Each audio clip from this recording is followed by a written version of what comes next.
Hallelujah. मैं परमेश्वर का धन्यवाद करता हूं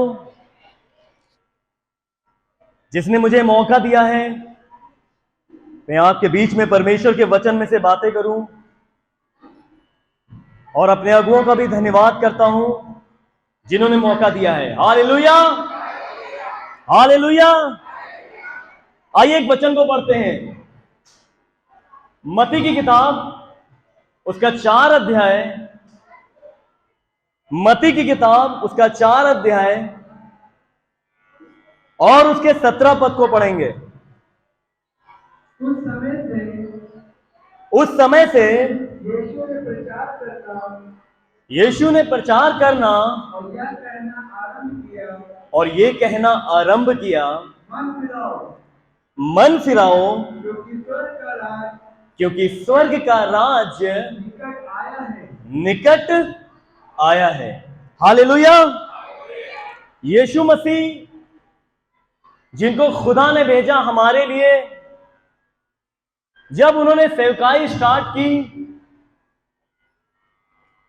उन्होंने जो सबसे पहला प्रचार किया वो था मन फिराओ क्योंकि स्वर्ग का राज निकट आ गया है। हालेलुया।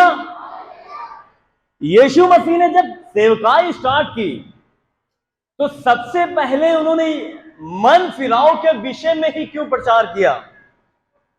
और भी विषय थे। मुझ पे विश्वास करो, प्रेम करो, नम्र बनो। आखिर सबसे पहले जो उन्होंने प्रचार किया, जो सबसे पहले उन्होंने बोला, जो सबसे पहले प्रचार स्टार्ट किया, आखिर उन्होंने मन फिराओ क्यों बोला? क्या ये बहुत जरूरी था? क्या ये बहुत ही स्पेशल था? क्या ये एक विशेष संदेश था? क्या ये संपूर्ण मानव जाति के लिए एक बहुत ही महत्वपूर्ण संदेश था? आंसर है हां, ये एक बहुत ही महत्वपूर्ण मुद्दा था, और मुद्दा है, ना कि था। उस समय भी था, है और हमेशा रहेगा। क्या ये सब्जेक्ट, ये विषय जो यीशु ने प्रचार करना आरंभ किया, उन्होंने कहा मन फिराओ। मन फिराने का क्या मतलब होता है? आखिर ये मन फिराना है क्या? जब हम इसको इंग्लिश बाइबल में पढ़ते हैं, वहां पर लिखा हुआ है रिपेंट। इस शब्द का जो इंग्लिश अनुवाद किया गया है, वहां पे लिखा हुआ है रिपेंट करना। रिपेंट, रिपेंट मतलब होता है पश्चाताप करना, अफसोस करना, पापों से पश्चाताप करना, माफी मांगना। यीशु मसीह आते हैं, प्रचार करना आरंभ करते हैं, उन्हें यह कहना चाहिए था, आओ मेरे पास, बस तुम मेरे पास आ जाओ, विश्वास कर लो, मैं तुम्हें उद्धार दे देता हूं, आ जाओ। नहीं कहा, उन्होंने कहा मन फिराओ। यहां तक कि यीशु से पहले यूहन्ना जो बपतिस्मा देने वाला आया, उसने भी प्रचार करना आरंभ किया, मन फिराओ। मन फिराना मतलब होता है पश्चाताप करना, मतलब अफसोस करना, माफी मांगना, और अपने मन को जिस जगह पे लगाया है हमने, उस जगह से हटाकर एक सही जगह लगाना। यीशु मसीह के कहने का मतलब था, ये जो दुनिया है, जैसे कि बाइबल कहती कि इस संसार के ईश्वर ने इस संसार की आंखों को अंधा कर रखा है, ये देखते भी नहीं देखते। इसलिए यीशु मसीह ने जब प्रचार करना आरंभ किया, उन्होंने कहा मन फिराओ। ये बहुत ही महत्वपूर्ण था, ये एक जरूरी था कि मानव जाति, हर एक मनुष्य सबसे पहले अपने मन को फिराए, यानी अपने पापों से तौबा करे, अपने पापों से पश्चाताप करे। अब आप कहेंगे ये कौन सी बड़ी बात है, ये तो हम रोजाना करते हैं। हे प्रभु मुझे माफ कर, दिन भर जो गलतियां किया माफ कर, रात को जो गलती करूंगा माफ कर, सुबह करूंगा माफ कर। ये तो बहुत आसान है, ये तो पश्चाताप मैं रोजाना करता हूं। अब ध्यान से समझिएगा, जो हम रोजाना करते हैं हो सकता है वो रटी रटाई प्रार्थना करते हो, लेकिन जो एक्चुअल में इसका मतलब है वो समझिए। मन फिराने का मतलब सिर्फ अफसोस करना नहीं है। जैसे आप चोरी करते थे, मान लीजिए मैं चोरी करता था, और जब मैं चोरी करता था और जैसे यीशु मसीह के पास आया, यीशु ने मुझसे कहा बेटा मन फिराओ। मैंने क्या किया, अपने मन को उस चोरी करने की जगह से हटाकर प्रभु में लगाया। अब मुझे दुख हुआ, ओ मैंने बहुत चोरियां की हैं प्रभु, मैंने बहुत चोरियां की हैं, मुझे बहुत दुख है। क्या इतना काफी है? क्या उस चीज के लिए अफसोस करना कि मैंने गलत किया है ये काफी है? जी नहीं। सिर्फ अफसोस करना ही नहीं है, उसके लिए दुख करना ही नहीं है, बल्कि उस जगह से, उस काम से हमेशा हमेशा के लिए अपने मन को वहां से हटा देना है। यह है रियल एक सच्चा पश्चाताप जो हम रोजाना करते आ रहे हैं। प्रभु माफ कर, मैंने ये किया वो किया, माफ कर। हमें वो करना, बल्कि ये भी कहना है प्रभु आज से मैं प्रार्थना करता हूं, मैं ये गलत काम नहीं करना चाहता, मेरी मदद करें। हे प्रभु हमारी मदद करें। मालूम है वो खुदा का बेटा इकलौता इस दुनिया में भेजा गया ताकि हर एक मनुष्य उस पर विश्वास करे, और विश्वास करने से पहले हमें पश्चाताप करना होगा कि जो जो गुनाह हमने किए हैं, जो जो पाप हमने किए हैं, ऐ खुदा मैं आज से, अभी से इसे छोड़ता हूं। ना कि मैं ये मानता हूं कि मैंने गलत किया, इतना ही काफी नहीं है, बल्कि ये कहना है प्रभु आज तक मैंने बहुत गलत किया, लेकिन प्रभु मुझे सामर्थ दीजिए, मैं आज से ये सारे काम छोड़ना चाहता हूं। मुझे सामर्थ दीजिए, आज से मैं गाली नहीं बकूंगा, मैं चोरी नहीं करूंगा, मैं व्यभिचार नहीं करूंगा, मैं चुगली नहीं करूंगा, मैं बुराई नहीं करूंगा, मैं गलत चीजें नहीं देखूंगा, गलत चैटिंग नहीं करूंगा, नशा नहीं करूंगा, दारू नहीं पीऊंगा। प्रभु मुझे सामर्थ दीजिए, मैं ये काम करना नहीं चाहता। अगर हम दारू पीते हैं, शाम को बैठते प्रभु मुझे माफ कर मैंने दारू पिया, इतना काफी नहीं है। दारू पिया उसके लिए प्रार्थना करिए, प्रभु मैं ये नहीं करना चाहता, मेरी मदद करिए। मालूम है परमेश्वर चाहते हैं सिर्फ हम अफसोस ना करें, बल्कि उस पाप के लिए तौबा करें और ये कहें कि आज से मैं ये काम प्रभु मुझे सामर्थ दीजिए कि आज से मैं ये गलत काम नहीं करूंगा, मैं चोरी नहीं करूंगा, व्यभिचार नहीं करूंगा, ये मुझे सामर्थ दीजिए। एक सच्चा पश्चाताप ये होता है कि जब आप किसी पाप से तौबा करें तो उस पाप को ना करने के लिए भी खुदा से सामर्थ मांगे और कहे हे खुदा मैं गलत काम नहीं करूंगा। क्या यह पश्चाताप जरूरी है सर? क्या यह पश्चाताप बहुत जरूरी है? भाई यहां तो बताया जाता है या कहीं जगह बताया जाता है विश्वास करो उद्धार होगा, विश्वास करो उद्धार होगा। सर विश्वास करने से उद्धार होगा, यही सत्य है, लेकिन उससे पहले हमें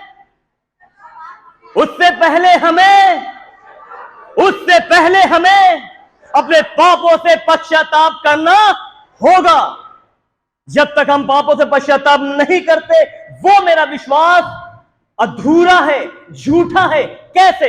ऐसे मैंने व्यभिचार किया और जब मैं चर्च गया मुझे बताया गया यीशु मसीह तुम्हारे लिए आया है, मैंने विश्वास कर लिया। Oh yes Jesus you are with me, तू मेरे साथ है, यस मैंने विश्वास कर लिया। बस क्या इतना काफी है?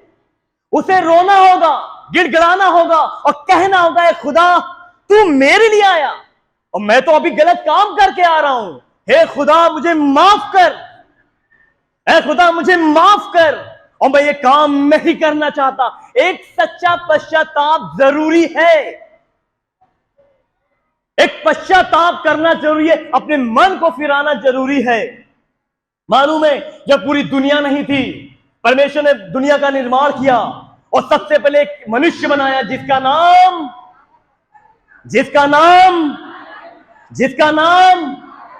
एक सबसे पहले एक मनुष्य बनाया गया जिसका नाम आदम रखा।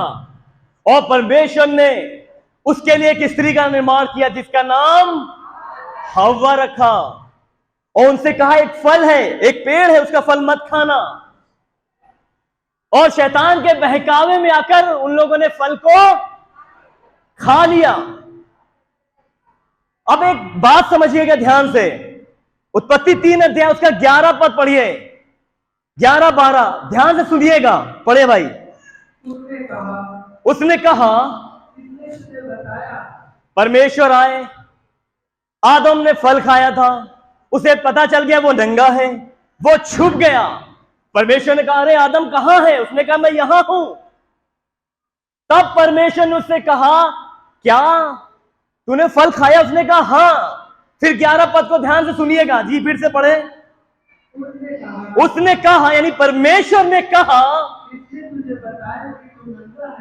किसने तुझे बताया कि तू नंगा है? जिस पेड़ का फल मैंने खाने को मना किया था, क्या तूने उसका फल खा लिया? आगे आदम ने कहा जिस स्त्री को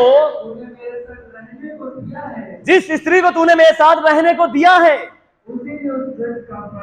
उसी ने उस वृक्ष का फल मुझे दिया और मैंने खा लिया। फिर आगे बढ़े। पहला सवाल आदम से किया गया, आदम से पूछा गया किसने तुझे बताया कि तू नंगा है? क्या तूने वो फल खा लिया? आदम ने कहा जिस स्त्री को तूने मेरे पास रखा था उसी ने मुझे खिला दिया। अब परमेश्वर स्त्री के पास जाते हैं यानी हव्वा से, क्या कहते हैं जी, पढ़ें। यहोवा परमेश्वर ने स्त्री से कहा, यहोवा परमेश्वर ने स्त्री से कहा तूने ये क्या किया? स्त्री ने कहा सांप ने मुझे बहका दिया है, तब मैंने खाया था। जी आगे पढ़ें। बस इतना रुकेंगे, देखिए ध्यान सुनिएगा। उत्पत्ति 3:11 से जब आगे आप पढ़ते हैं तो परमेश्वर आदम से कहते हैं कि किसने तुझे बताया कि तू नंगा है? क्या तूने वो फल खा लिया? परमेश्वर आदम से एक सवाल करते हैं, क्या तूने वो फल खा लिया? अब एक बात सोचिए, क्या यह बात परमेश्वर को नहीं पता थी? क्या यह बात परमेश्वर को नहीं पता थी कि आदम ने फल खाया है?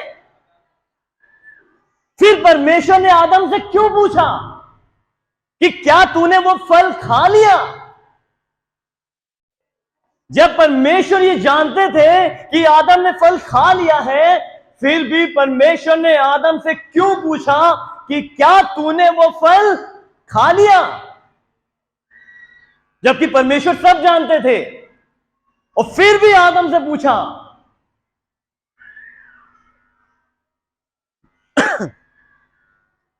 आदम से जब पूछा गया क्या तूने वो फल खा लिया, तो उसने जवाब दिया जिस स्त्री को तूने मेरे पास रखा था उसी ने मुझे खिलाया है।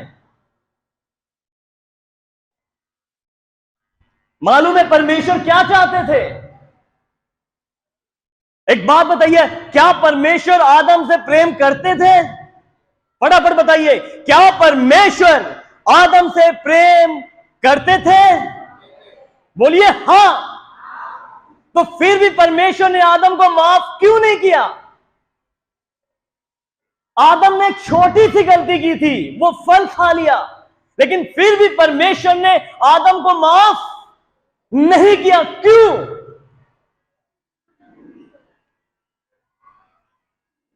मान लीजिए एक पिता है, उसका बेटा गलती कर देता है, क्या पिता उसे माफ नहीं करता?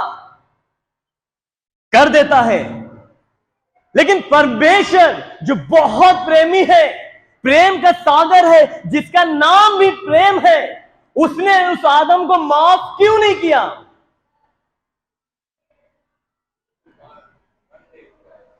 बिल्कुल राइट आंसर है। ताली बजाइए पास्टर साहब के लिए।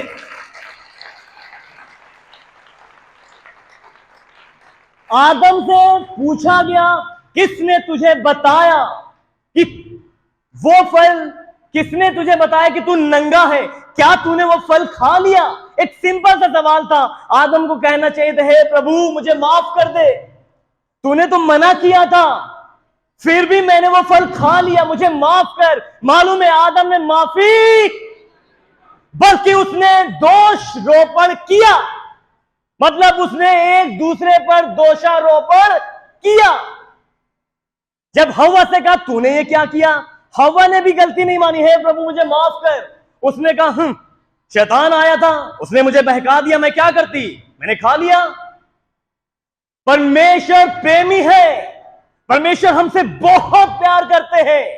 वो आज भी आपके नजदीक बैठे हुए हैं, वो इंतजार कर रहे हैं कि कब हम मन फिराएं और वो हमें माफ कर दे।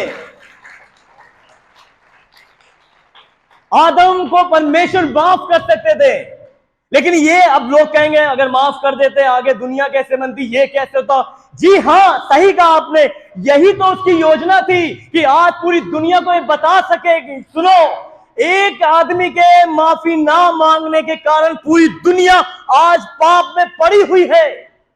ये एक योजना थी परमेश्वर की कि आज हमें सिखा सके कि सुनो और देखो, एक आदमी के माफी ना मांगने के कारण आज तुम सब पाप में पड़े हुए हो। इसलिए यीशु मसीह जैसे ही आते हैं और जैसे प्रचार करना स्टार्ट करते हैं, पहला ही वचन बोलते हैं, मन फिराओ क्योंकि स्वर्ग का राज निकट आ गया है। हालेलुया। मालूम है हव्वा से और आदम से परमेश्वर ने पूछा, लेकिन आप जब आगे पढ़ेंगे परमेश्वर ने शैतान से नहीं पूछा।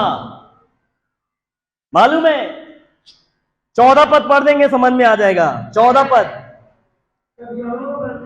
तब यहोवा परमेश्वर ने सांप से कहा, तूने जो ये किया है इसलिए, मतलब उसे वो परमेश्वर ने दंड दिया सीधे, आगे नहीं पढ़ाएंगे। परमेश्वर ने उससे पूछा ही नहीं। आखिर परमेश्वर ने शैतान से क्यों नहीं पूछा, सिर्फ आदम हव्वा से क्यों पूछा? क्योंकि परमेश्वर ने आदम हव्वा को बनाया और अपने पास रखा और परमेश्वर उससे प्रेम करता था।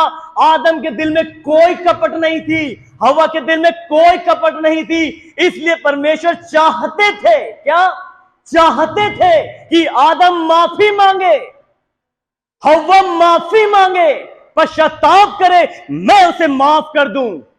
शैतान से नहीं चाहते थे क्योंकि वो दुष्ट था, आरंभ से झूठा था, वरन झूठ का पिता था, वो एक दुष्ट प्राणी था, वो ऐसा कर ही नहीं सकता था। इसलिए परमेश्वर आज हमारे आपके बीच में आए हैं। आज हम जो जिंदगी जी रहे हैं, हम सब अपने जिंदगी को जांचें, हम सब अपने जीवन को जांचें कि हम कहीं पाप तो नहीं कर रहे हैं। क्या हम कोई पाप कर रहे हैं? अगर हां तो परमेश्वर वहीं खड़े हैं, तुरंत मन फिराइए और कहिए, हे प्रभु मुझे माफ कर, आज दिन में मैंने ये गलतियां किया, आज रात में मैंने ये गलतियां किया, आज मैंने इसकी बुराई कर दी, आज मैंने व्यभिचार कर दिया, आज मैंने गाली बकती, आज मैंने लड़ाई झगड़ा कर दिया, आज मैंने इसकी चुगली कर दी। रोज रात को खुदा से माफी मांगे और कहे, हे खुदा मुझे माफ कर, मैं बहुत गलतियां करता हूं। अपने पापों से पश्चाताप करें। अगले संडे, जो संडे आने वाला है, हर महीने के पहले संडे को यहां पे प्रभु भोज होता है और जो लोग बपतिस्मा ले चुके हैं वो लोग प्रभु भोज में शामिल होते हैं। ठीक है, अब ध्यान से समझिएगा, जो लोग बपतिस्मा ले चुके हैं वो लोग प्रभु भोज में शामिल होते हैं, लेकिन जो प्रभु भोज लेते हैं उससे उनके जीवन में कोई प्रभाव नहीं पड़ता। मैं यहां की बात नहीं कर रहा, मैं पूरी दुनिया की बात कर रहा हूं, सभी लोगों की भी बात नहीं कर रहा हूं, कुछ ऐसे लोगों की बात कर रहा हूं जिनके विषय में मैं अब बात करने जा रहा हूं। ध्यान समझिएगा। प्रभु भोज किस लिए लिया जाता है मालूम है? प्रभु भोज किस लिए लिया जाता है? पौलुस ने पहला कुरिन्थियों 11 अध्याय में कलीसिया को पत्र लिखा और कहा, क्योंकि वहां पर जो प्रभु भोज होता था वो बहुत ही गलत तरीके से होता था। जो आदमी आता, खाता, पीता, चला जाता। आदमी आता था, खाता था, पीता था, चला जाता था। उस कुरिन्थियों की कलीसिया में बड़ी गड़बड़ियां थी। इसलिए कुरिन्थियों की कलीसिया को पौलुस ने चिट्ठी लिखी और कहा, सुनो, ये बात मुझे प्रभु की ओर से पहुंची। क्या? कि जिस रात यीशु मसीह पकड़वाया गया, उसने रोटी ली। जैसा कि हर महीने के पहले इतवार को यहां पास्टर साहब ये बोलते रहते हैं कि जिस रात यीशु मसीह पकड़वाया गया, उसने रोटी ली और तोड़ी और चेलों को दी और कहा, ये मेरा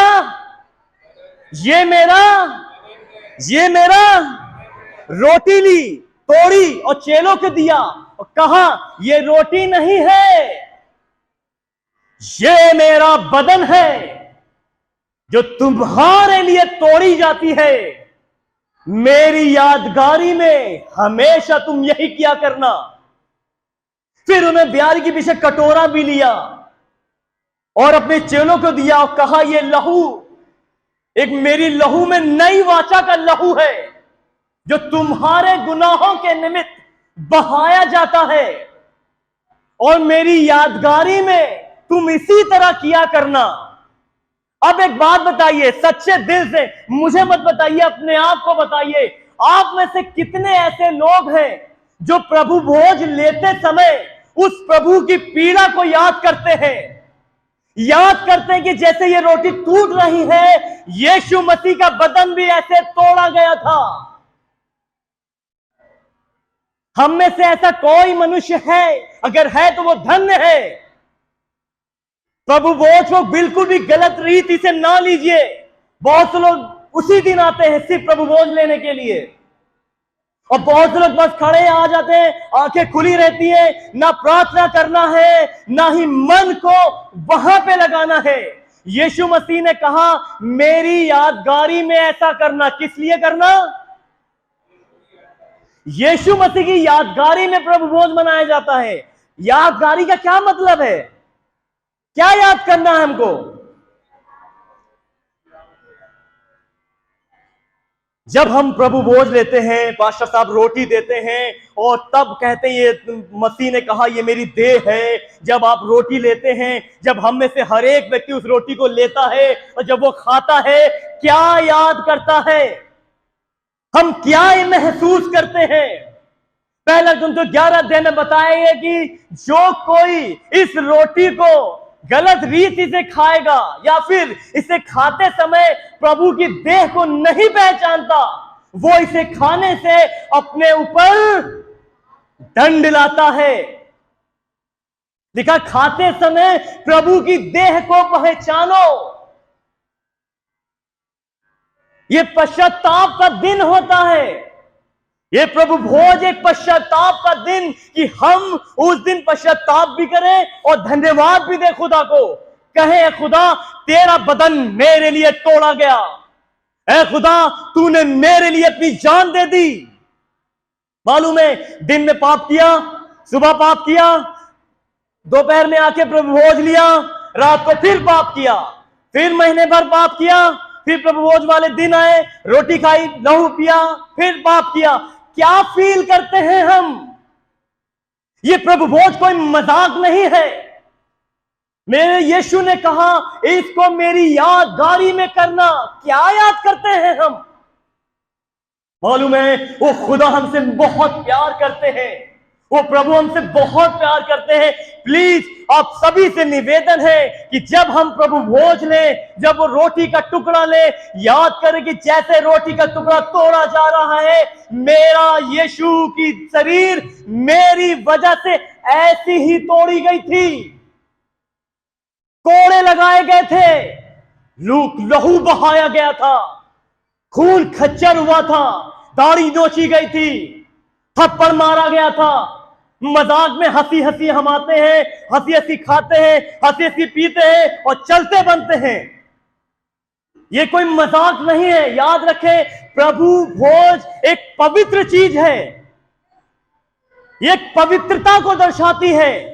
जब हम प्रभु भोज लेते हैं, बहुत लोग कहते हैं भैया चलो रोटी खा लेंगे, और वो जो भैया देते पी लेंगे, शक्ति मिल जाएगी, सामर्थ मिल जाएगी, आशीष मिल जाएगी। मालूम है आपको, ये सच है, मैं कहता हूं ये सच है। आपको आशीष मिलेगी, आपको सामर्थ भी मिलेगा, मगर कब? जब हम उस रोटी को इस रीति से खाएंगे कि ये खुदा, ये रोटी नहीं तेरा बदन है, तूने मेरे लिए तोड़ा है। मैं तुझसे प्रार्थना करता हूं, प्रभु मुझे सामर्थ दे। मैंने सुबह पाप किया था, मैंने महीने भर पाप किया है, हे खुदा मुझे सामर्थ दे। मालूम है, उसी समय परमेश्वर अपनी सामर्थ हमें देते हैं। प्रभु भोज लेने से हमें सामर्थ अवश्य मिलती है, लेकिन कब? जब हम उसे ये फील करके खाएं कि मेरे यीशु ने उस देह को तोड़ा था, हमारे लिए तोड़ा, वो लहू बहाया हमारे लिए। याद रखें, जब हम प्रभु भोज ले, इस चीज का अवश्य याद रखें, अपने पापों से पश्चाताप करें। पास्टर साहब कहते हैं प्रार्थना करिए। हम आपस में बतियाते रहते हैं, हमारी आंखें खुली रहती हैं, आए रोटी ली, खाया, लहू पिया, चल दिया। कोई फायदा नहीं है ऐसे प्रभु भोज का। हमें अपने पापों से मन फिराना है, वो दिन एक पश्चाताप करना है और खुदा का धन्यवाद करना है। खुदा, मैं बचाया गया हूं तो सिर्फ तेरी वजह से। Hallelujah, hallelujah. याद रखें, पश्चाताप के दिन हमेशा नहीं आने वाले।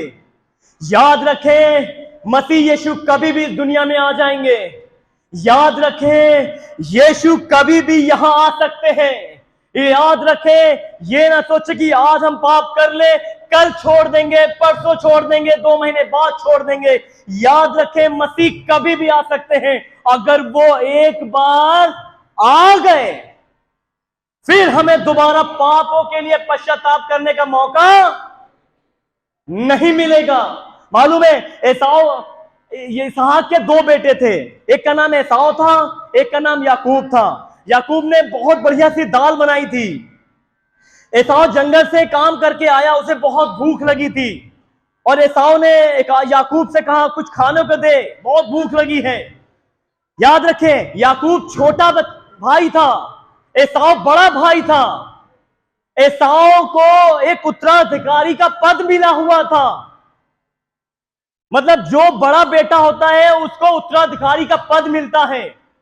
लेकिन जो छोटा बेटा था उसने दाल बनाई, और दाल बहुत अच्छी थी। एसाव ने कहा वो दाल मुझे दे दे।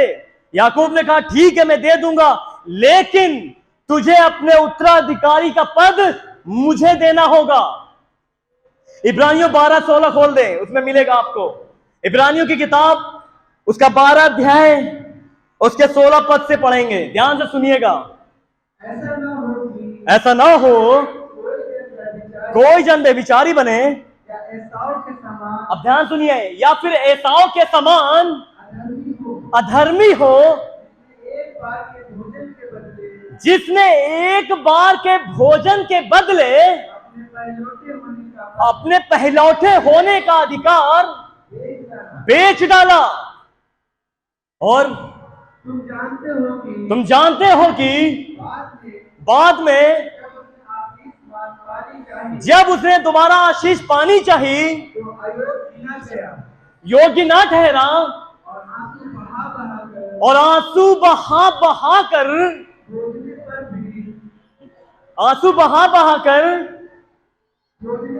खोजने पर भी क्या लिखा हुआ है? क्या लिखा हुआ है? मन फिराव का अवसर, मन फिराव का मौका, मन फिराव का मौका कब? जब बाद में वो आंसू बहा बहा कर खोजने लगा। उसने एक समय के भोजन के लिए, यानी अच्छी सी दाल बनी है, लाओ खा लेता हूं, याकूब मुझे दाल दे दे। और उसने कहा ठीक है, अपने इकलौते पहलौठे होने का अधिकार मुझे दे दे। उसने एक समय के भोजन के लिए अपने पहलौठे होने का अधिकार बेच डाला। आज हम क्या कर रहे हैं?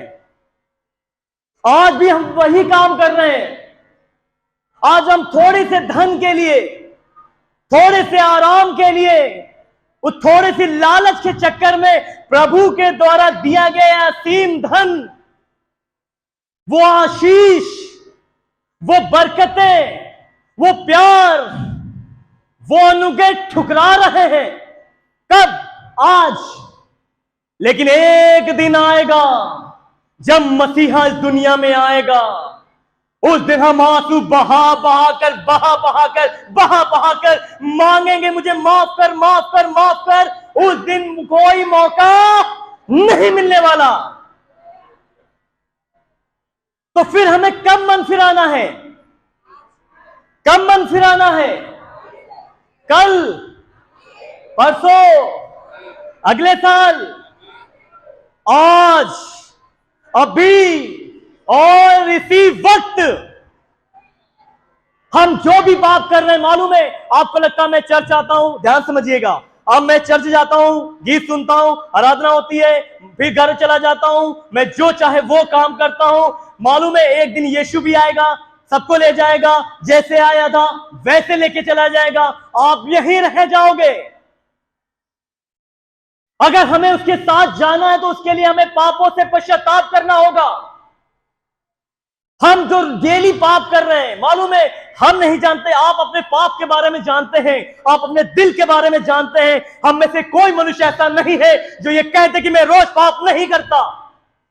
हम में से हर एक मनुष्य दिन में भी पाप करते हैं, रात में भी पाप करते हैं, अपने सोच के द्वारा पाप करते हैं, जबान के द्वारा पाप करते हैं। किसी की चुगली करना, बुराई करना, गाली बक देना, कितना भयंकर पाप हम करते हैं रोज। आपको पता है आज भी ऐसे ऐसे लोग हैं जो मसीह में आते हैं, चर्च आते हैं, फिर भी गलत गलत रिलेशन में है, एक गलत संबंध में है। आज ये वक्त है हमारे लिए कि हम अपने पापों से पश्चाताप करें। आज ये वक्त है हमारे लिए कि हमने जो दिन भर पाप किया, रात भर पाप किया, अब तक जितने भी पाप किए, खुदा से माफी मांगे और ये कहे खुदा मुझे माफ कर, मुझे सामर्थ दे प्रभु कि मैं अब दोबारा ये गलत काम ना करने पाऊं। हम में से हर एक व्यक्ति उसकी कुर्बानी को व्यर्थ ना जाने दे। मालूम है, याद रखें, यीशु ने हमारे और आपके लिए सलीब पर जान दी है। हम कब इस चीज की अहमियत को समझेंगे? क्या हमने झूठ बोलना बंद कर दिया है? अब आप कहेंगे झूठ कौन नहीं बोलता, लेकिन क्या आपने कभी कंट्रोल करने की कोशिश की? बुराई करते हैं, कौन नहीं बुराई करता? क्या हमने कभी कंट्रोल करने की कोशिश की? क्या हमने उसके लिए कभी प्रार्थना किया? नहीं। तो आज ये वक्त है हम अपनी छोटी से छोटी गलतियों के लिए, बड़ी से बड़ी गलतियों के लिए उस खुदा के नजदीक जाएं और उससे कहें, हे बाप, हे पिता, मैंने तेरी कुर्बानी को अब तक व्यर्थ जाना था, लेकिन आज से मैं तेरी कुर्बानी को व्यर्थ ना जानूंगा। मैं आज से अपने पापों से पश्चाताप करता हूं, आने वाले हर एक पापों के लिए पश्चाताप करता हूं। ऐ खुदा मुझे माफ कर। मालूम है हम में से बहुत से लोग सोचते हैं कि यीशु मसीह सिर्फ कहते हैं, आते नहीं। यीशु मसीह कहते हैं, आते नहीं। एक वचन निकालें, दूसरा पतरस उसका 3 अध्याय उसका 9 पद। दूसरा पतरस उसका 3 अध्याय और उसका 9 पद।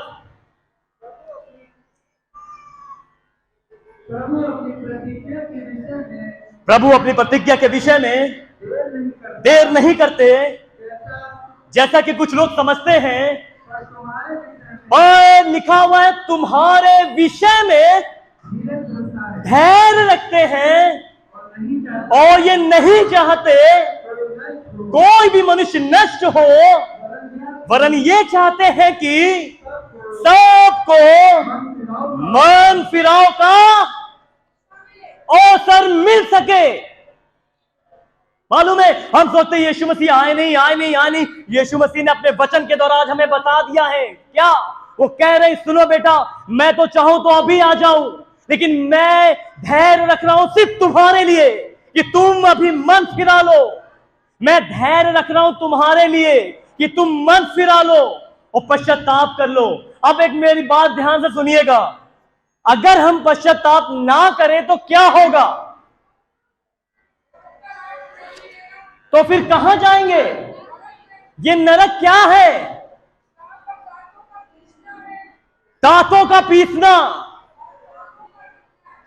और वहां पर ऐसी एक आग है जो कभी बुझती नहीं है। अभी लाइट चली गई थी, कितनी गर्मी हो रही थी, आपको रहने में दिक्कत हो रही थी, मालूम है मुश्किल से 40 टेम्परेचर होगा या फिर 50। मालूम है वहां एक ऐसी आग है जिसकी कोई लिमिट नहीं है, धधकती हुई आग है, धधकती हुई। उस आग में यह नहीं कि आज हम पड़ गए तो प्रभु मुझे माफ कर, प्रभु दया करेगा निकाल लेगा, जी नहीं। एक मौका मिलता है सिर्फ यहीं पर। एक बार गलती से भी अगर कोई वहां चला गया फिर दोबारा वो वहां से निकाला नहीं जा सकता, ना ही जाएगा। नरक के बारे में जाने, हम बहुत मामूली समझते पश्चाताप, अरे नहीं आज नहीं कल कर लेंगे, आज ये दिन है, इस दुनिया में आए हो, खाओ पियो ऐश करो मौज मस्ती करो, ये दुनिया है तो जिंदगी जी लो। ये दुनिया में अगर अपनी जिंदगी जी रहे, पाप में जीवन बिता रहे, एक दिन आएगा यीशु आपको छोड़ जाएगा और न्याय के दिन आपको नरक में डाल दिया जाएगा। वो नरक अनंत काल तक जलती रहेगी, मतलब कभी भी हम उसमें से निकाले नहीं जाएंगे। जरा सोचिए अपने मन में और खौफ लाइए और डर लाइए, उस खुदा के उस दंड के द्वारा डरिए, कांपिए और थरथराइए और खुदा से माफी मांगिए, ऐ खुदा उस नरक में मुझे मत डालना। मैं आज विश्वास करता हूं, मैं आज पापों से पश्चाताप करता हूं, ऐ खुदा उस नरक में मुझे मत डालना। उस नरक में अगर एक बार कोई पड़ गया दोबारा नहीं निकाला जाएगा। इसलिए आज ये वक्त है, आज खुदा ने चाहा है कि उसने अपने वचन के द्वारा आज हमें ये बताया है, आज बताया है कि हम अपने पापों को उसके आगे मान लें, पश्चाताप करें और दोबारा पाप ना करने के लिए सामर्थ मांगे। और वो खुदा लिखा है वह विश्वास योग्य और धर्मी है, वो हमें सामर्थ अवश्य देगा। कल नहीं, आज नहीं, परसों नहीं, आज अभी इसी वक्त हमें से हर एक व्यक्ति अपने अपने पापों के लिए खुदा के सामने रो रो कर गिड़गिड़ा कर माफी मांगे और कहे हैं खुदा मुझे माफ कर, मैंने अपने पड़ोसी की बुराई की थी, मैंने अपने भाई की जमीन हड़पी थी, मैंने एक जगह चोरी की थी, मैंने इनके खिलाफ बुराई किया था, मैंने इसको गाली बक दिया था, मैं रोज नशे करता हूं, मैं रोज व्यभिचार करता हूं, प्रभु मैं आज भी गलत गलत वीडियो देखता हूं, प्रभु आज भी मैं गलत गलत चैटिंग करता हूं, प्रभु आज भी मैं नरक वाली जिंदगी जी रहा हूं, प्रभु आज भी मैं पाप वाली जिंदगी जी रहा हूं।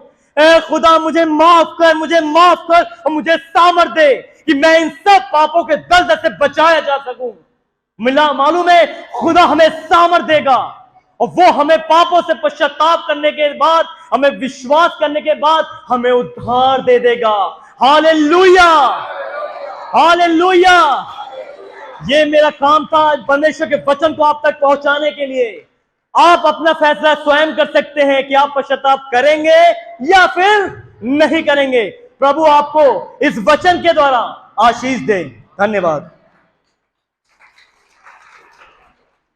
तो